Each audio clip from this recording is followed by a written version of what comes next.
quote, just say that the election was corrupt and leave the rest to me and the Republican congressman. December 28th, Jeffrey Clark, a Trump loyalist who works at the Justice Department, circulates a letter.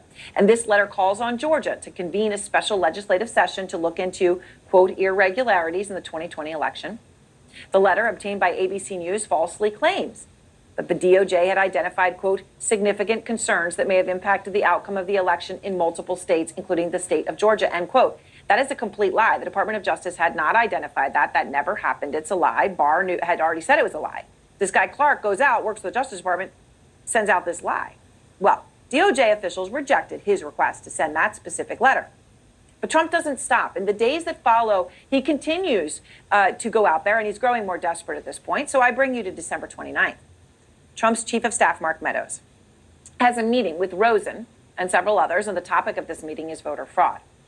January 1st, Meadows again emails Rosen. And in this email, Meadows, chief of staff to the President of the United States, sends Rosen a YouTube video that talks about Italian satellites fixing the U.S. election. I'm not kidding you, right? This comes from the president's office.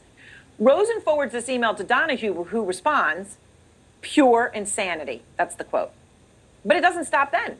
January 2nd, Trump again picks up the phone. He calls Georgia's top election officials, including the Secretary of State, Brad Raffensperger. All I want to do is this. I just want to find 11,780 votes, which is one more than we have, because we won the state. Okay. And that was just one of 18 attempted calls from the White House to the Georgia Secretary of State since Election Day. And that weekend, January 3rd, Trump appears to abandon his threats to replace Rosen after top Justice Department officials vowed to resign en masse. That's what stops him from firing Rosen. And January 4th, just 2 days before the insurrection, this is what we heard from Trump publicly. Over the past few weeks, we've demonstrated that we won the election in a landslide. The fact is, we won the presidential election. We won it big, and we're going to win tomorrow. What was tomorrow? January 6th, the day of the insurrection. Trump's efforts to overturn the election then came to a head. His supporters gathering in Washington and Trump taking matters into his own hands as he whipped them up into a frenzy and then unleashed them onto the Capitol, where the lawmakers were meeting to validate the election results. We fight like hell, and if you don't fight like hell, you're not going to have a country anymore. We're going to walk down, and I'll be there with you.